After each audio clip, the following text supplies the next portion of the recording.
Hello, my name is Thomas O'Regan. I'm a professional property investor here in Australia. Over the last 4 years, me and my wife have 20x our property portfolio's equity position. Now, I just wanted to talk to you guys about equity. Now, if you have an investment property and you have equity in your investment property, I just want to let you guys know this is where a lot of people go wrong. They just think because the equity's there, they can spend the money on whatever they want. And now, while this may be true, you can literally spend the money on whatever you want.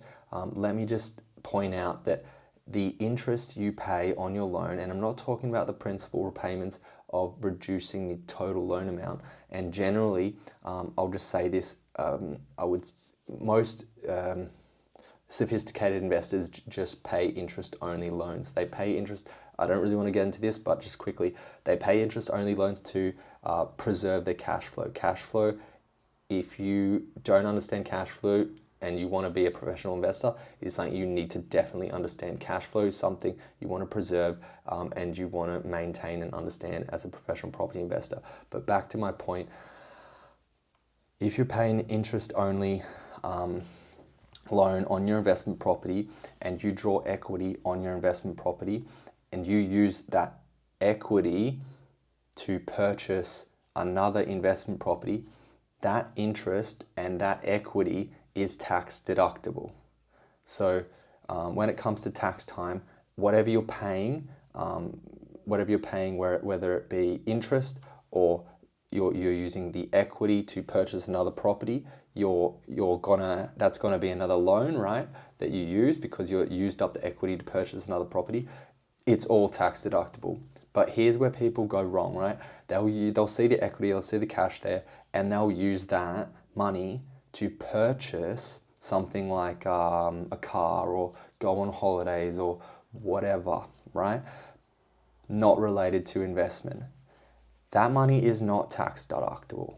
If you use money, equity from your property portfolio and you spend it on something that is not related to investment, it is not tax deductible. So you're basically you're increasing your debt and potentially to dangerous levels on your investment property, and you're not getting any tax deductions to offset that. So I just wanted to point that out there.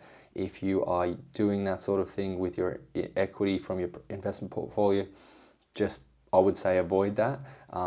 As a savvy investor, what you really want to be doing with your equity is you want to be reinvesting every single cent of your equity, every single cent of the growth, the capital growth that comes into your property portfolio to grow the property portfolio bigger. And then once it gets so large, once it gets much larger, you've spent a few years or maybe a decade building it, that's when you can reap the rewards and benefits after that. By that point, you'll probably have enough cash flow that you don't even need to touch the equity to spend money on things that you like doing, like cars, holidays, etc. You could probably just use the cash flow to enjoy those things. See you guys next time. Bye.